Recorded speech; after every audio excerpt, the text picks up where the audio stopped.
اما بعد فاعوذ باللہ من الشیطان الرجیم بسم اللہ الرحمن الرحیم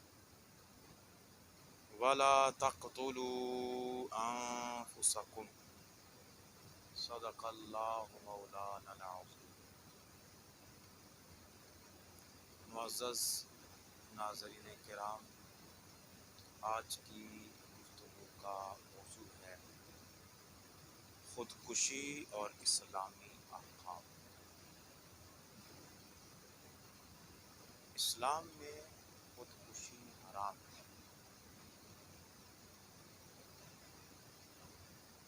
خودکشی یعنی اپنے آپ کو قتل کر لینا، اپنے آپ کو مار دینا۔ کسی شخص کا اپنے آپ کو قصداً یا غیر فطری طریقے سے ہلاک کرنے کا عمل خودکشی کا ہے۔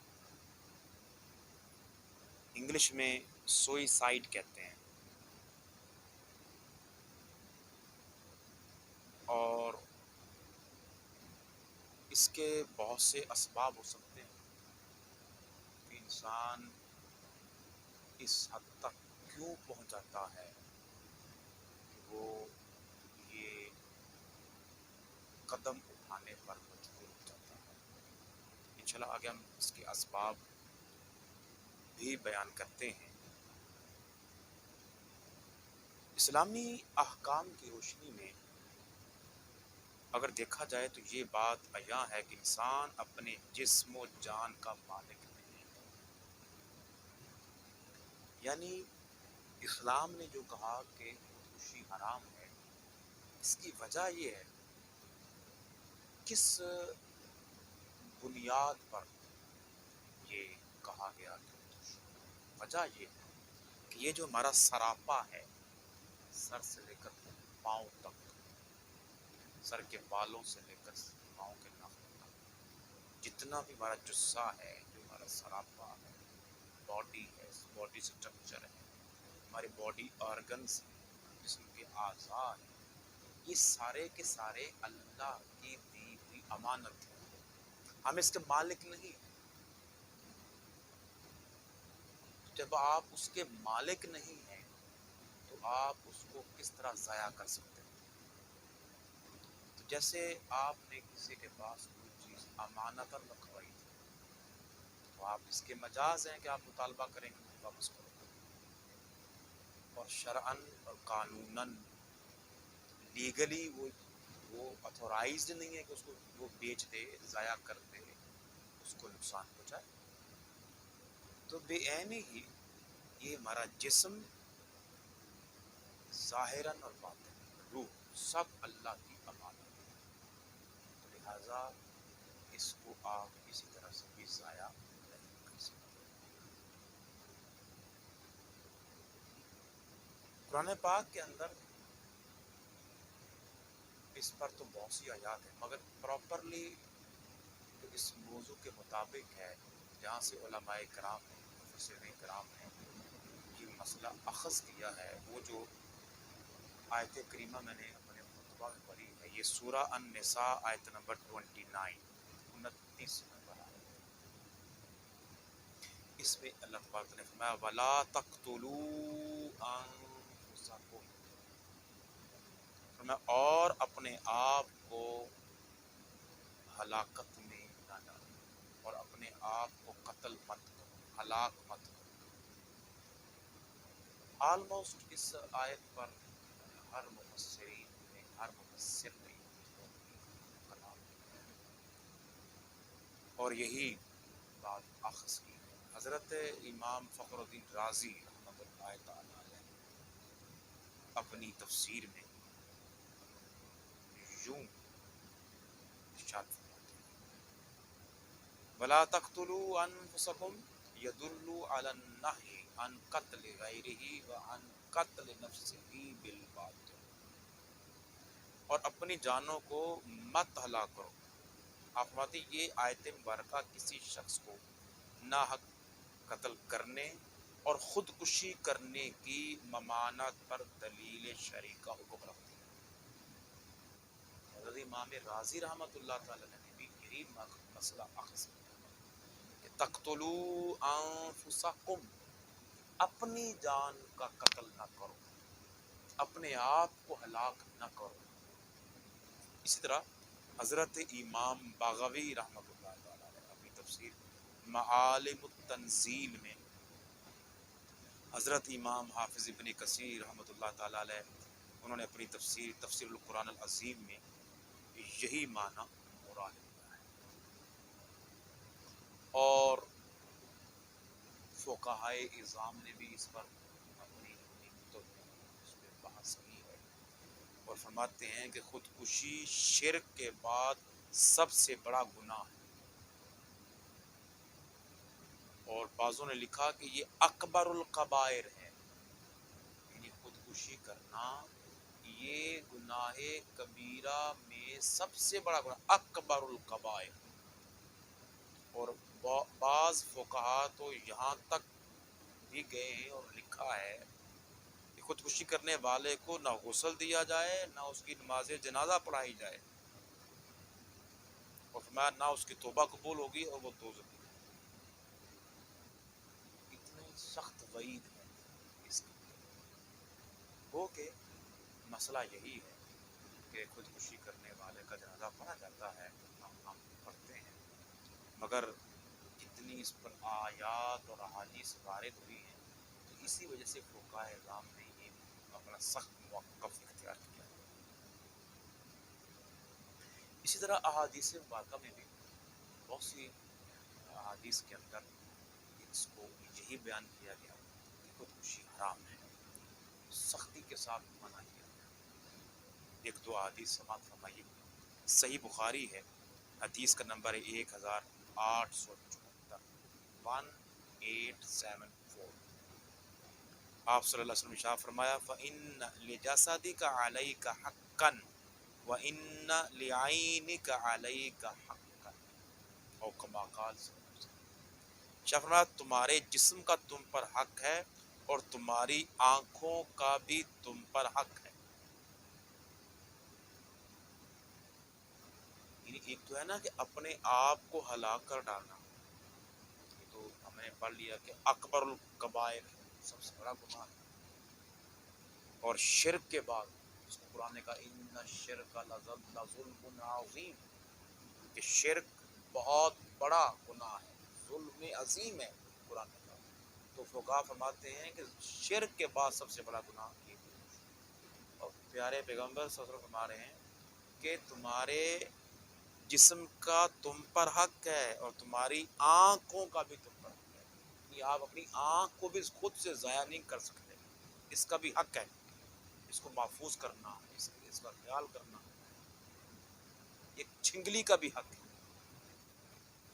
کٹ لگانا، ضائع کر دینا، خود سے اپنا ہاتھ کاٹ لینا، چھنگلی کاٹ دینا، اپنی انگلی کاٹ دینا، دانت نکال لینا، اس طرح کے جو یہ خود سے ایسا عمل کرنا کہ جس سے جسم کو تکلیف پہنچے، کٹ لگے، حتیٰ کہ موت واقع ہو جائے ہمارا، تو یہ آپ صلی اللہ علیہ وسلم نے فرمایا کہ تمہارے جسم کا تم پر حق ہے۔ اس پر بہت سے علماء کرام نے کلام کیا، اور شیخ الاسلام ڈاکٹر محمد طاہر القادری نے بھی اس پر بحث کی ہے۔ فرمایا کہ ہر مسلمان کا پر لازم ہے کہ وہ اپنے جسم کے ایک ایک عضو کی حفاظت کرے، جیسے میں نے اپنے تمہیدی کلمات میں عرض کیا کہ آپ کا جسم یہ آپ کا نہیں ہے، یہ اللہ کی امانت ہے، جس طرح ہم فرمایا خذوا حذرکم، قرآن پاک ہے، اپنے آپ کو بچاؤ، اپنے آپ کی حفاظت کرو، تو جب ہم اپنے آپ کو بچائیں گے تو آپ ہم اپنے ایک جسم کے عضو کی حفاظت کریں گے۔ اور اسی سے یہ بھی استنباط کیا گیا کہ سوئسائڈ اٹیک کرنا، بوم بلاسٹ کرنا، اپنے سینوں پہ بم باندھ کر اور جو ہے وہ خود کچھ جیکٹ پہن کر دھماکے کرنا، یہ سارے کا سارا حرام ہے۔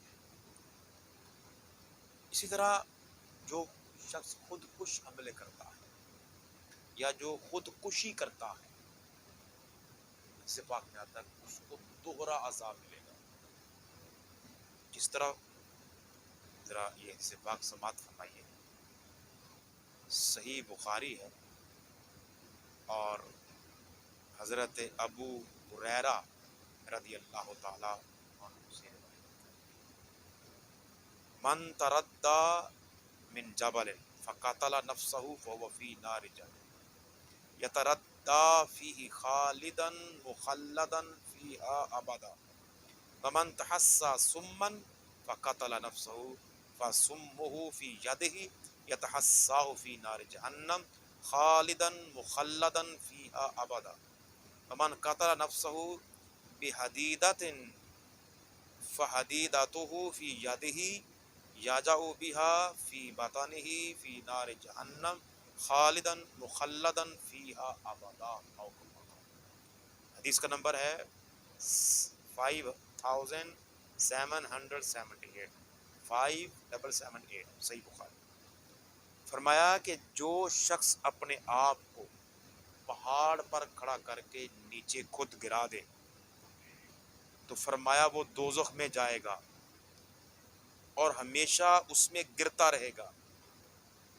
پھر فرمایا جس شخص نے زہر کھا لیا تو فرمایا وہ دوزخ میں جائے گا فی نار جہنم، اور فرمایا وہ قیامت تک اور بعد میں بھی اسی طرح زہر کھائے گا پھر مر جائے گا، زہر کھائے گا پھر مر جائے گا.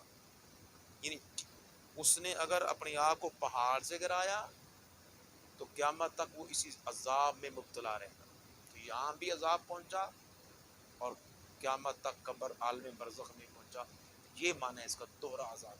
اگر اس نے زہر کھا لیا تو وہ زہر اس کے ہاتھ میں ہوگا، مرنے کے بعد زہر کھائے گا پھر زندہ ہو جائے گا پھر کھائے گا، نہیں وہ دوہرا عذاب.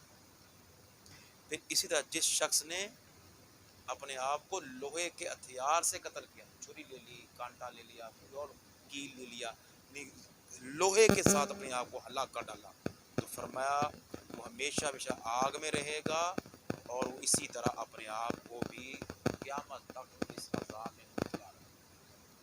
ناظرین اس بات فرمایا آپ نے خودکشی کرنے والا دوہرے عذاب کا مستحق ٹھہرتا ہے. اسی طرح ایک اور روایت ہے، یہ بھی صحیح بخاری میں ہے، حدیث کا نمبر ہے 1365 میں الذی یخنق نفسہ یخنقها فی النار والذی یطعنها فی النار. یہ بھی حضرت ابو ہریرہ سے مروی ہے. میں جو شخص کوئی چیز چبا کر اپنے آپ کو ختم کر لے، یعنی اس نے کوئی زہر لے لیا، کوئی اس طرح کی چیز چبا لی، کھا لی جو زہر سے تھی اور زہر پھیلا تو مر گیا، تو فرمایا کہ وہ دوزخ میں جائے گا اور ہمیشہ اس میں رہے گا اور اسی طرح وہ کرتا رہے گا قیامت تک. اس طرح جو شخص اپنے آپ کو گڑھے میں گرا کر اپنے آپ کو مار دے تو فرمایا یا تو اونوہا فی النار، تو یہ قیامت تک اسی طرح گڑھے میں رہے. تو معزز ناظرین، یہ اللہ تبارک و تعالی ہم سب کو محفوظ فرمائے. کتنا بڑا سنگین جرم ہے کہ اس کو دنیا میں بھی عذاب پہنچا اور آخرت تک قیامت تک اسی عذاب میں مبتلا رہے گا. پھر خودکشی کرنے والے پر جنت حرام ہے. ایک نہیں کئی حدیث پر آپ ایک دو سماعت فرمائیے. فرمایا کان فی من کان قبلکم رجل به جرح فجازع فاخذ سکینا فخر بها یده فما رکع الدم حتى مات قال اللہ تبارک و تعالی بادرنی عبدی بنفسه حرمت علیہ الجنہ. یہ متفق علیہ حدیث پاک صحیح بخاری میں ہے، صحیح مسلم میں ہے. صحیح بخاری کا نمبر 3463 3463 اور صحیح مسلم کا نمبر ہے 1364. اللہ کے نبی صلی اللہ علیہ وسلم بنی اسرائیل کا کسی گزشتہ قوم میں سے کسی ایک شخص کا واقعہ بیان فرماتے ہیں کہ لوگوں تم میں سے پہلے کوئی ایک شخص گزرا ہے، اس کو کسی وجہ سے ایک زخم آ گیا اور اس کو اس زخم کی بڑی تکلیف تھی، خون بہ رہا تھا اور کافی اس کو تکلیف تھی. تو اس نے چھری لے لی اور چھری سے اس نے اپنا ہاتھ کاٹ ڈالا، یعنی جو اس کے ہاتھ پہ زخم لگا تھا یا جو جسم کا حصہ تھا اس نے اس کو کاٹ ڈالا، پھر اس کے بعد اس کا اتنا خون بہا، خون زیادہ نکل جانے کی وجہ سے، بہہ جانے کی وجہ سے اس کی ڈیتھ ہو گئی تھی۔ تو اللہ کے نبی فرماتے ہیں، اللہ نے فرمایا حرمت علیہ الجنہ، اس پر جنت حرام کر دی۔ اس طرح اللہ کے نبی صلی اللہ علیہ وسلم نے ایک اور واقعہ بیان فرمایا، آپ فرماتے ہیں ان رجلا ممن کان قبلکم خرجت به قرحة فلما آذته انتزع سهما من کنانته فنکأها فلم یرکع الدم حتى مات قال ربکم قد حرمت علیہ الجنہ او کما قال۔ اس طرح فرماتے ہیں پچھلی امتوں میں سے ایک شخص گزرا جس کے جسم پر کوئی ایک پھوڑا بن گیا، پنسی بن گئی، پھوڑا بن گیا، اور اس کو بڑی تکلیف تھی، اس پھوڑے کی بہت شدت کی تکلیف تھی۔ اس نے اپنے ترکش میں سے ایک تیر نکالا اور اس پھوڑے کو چیر دیا، جس سے اتنا خون بہا کے وہ مر گیا۔ تو اللہ تعالیٰ فرماتا ہے حرمت علیہ الجنہ، اس پر جنت حرام کر دی۔ تو احباب ذی وقار، یہ اللہ کے پیغمبر صلی اللہ علیہ وسلم بیان فرما رہے ہیں کہ جس نے اپنے آپ کو اس طرح عذاب میں مبتلا کیا، اس پر جنت حرام کر دی جاتی ہے۔ احباب ذی وقار، اب وجہ یہ ہے کہ اگر آپ چند سال سے پہلے دیکھیں تو پاکستان میں بھی خودکشی کے بہت سے واقعات پائے، اس کی بہت سی وجوہات ہو سکتی ہیں، چند میں آپ کے سامنے رکھتا ہوں۔ پہلی وجہ تو یہ کہ اسلام سے دوری، جہالت و ناخواندگی، مقصد کے حصول میں ناکامی، گھریلو جھگڑے، غربت و تنگ دستی، قرض کی ادائیگی، بے روزگاری، بیماری، بدنامی کا خوف، جانی و مالی نقصان، محبت میں ناکامی، مطلوبہ وقت مقام پر شادی نہ ہونا، امتحان میں فیل ہو جانا، بیٹیوں کی شادی کا مسئلہ، کاروبار تباہ ہو جانا، اور آج کل جیسے کورونا وائرس ہے، بے روزگاری ہے۔ تو احباب ذی وقار بڑے یہ خدشات بڑھ گئے ہوں، تو ہمیں چاہیے کہ یہ دین کا پیغام پہنچائیں۔ اب یہ تو اسباب ہیں جس کی وجہ سے یہ پاکستان میں واقعات ہو رہے ہیں، اب ہم اس کو روک کیسے رکھتے ہیں؟ یہ آج کل اس لیے میں نے پیغام یہ دینا چاہتا ہوں، اس کو عام کیا جائے، یہ وائرل کیا جائے۔ کس طرح ہم اس کو روک سکتے ہیں؟ نمبر 1، تعلیم و شعور کا فروغ، یہ جو ہے ٹاپک، اس کو عام کیا جائے، محراب و ممبر سے اس کو بیان کیا جائے، اور ریاست کی ذمہ داری ہے کہ وہ میڈیا کے ذریعے، اخبارات کے ذریعے، رسائل کے ذریعے، جرائد کے ذریعے اس شعور کو عام کیا جائے، تعلیم، لوگوں کو ایجوکیٹ کیا جائے۔ نمبر 2، ممبر و محراب کا مؤثر، ویری امپورٹنٹ، کہ ہمارے مساجد کی جو خطباء ہیں، واعظین ہیں، ان کا کام ہے کہ اپنے اکثر و بیشتر اپنے خطبات میں اس کو بیان کریں۔ تیسرا، میڈیا کا کردار، اس میں پریس اور الیکٹرانک میڈیا، ان کا بڑا مؤثر کردار ہونا چاہیے۔ یہ گاہے بگاہے ایسے مذاکرے، ایسے پروگرام اخبارات کے اندر اس کو تحریری شکل میں، اور ٹی وی ٹاک شوز میں، اور اس طرح کے الیکٹرانکس میڈیا پر یہ عام نشر کیا جائے، تاکہ لوگوں کو اللہ کا پیغام پہنچے، دین کا یہ پیغام پہنچے۔ احباب ذی وقار، اللہ تبارک و تعالیٰ ہم سب کو اس کے لیے حرام سے محفوظ فرمائے۔ وآخر دعوانا ان الحمد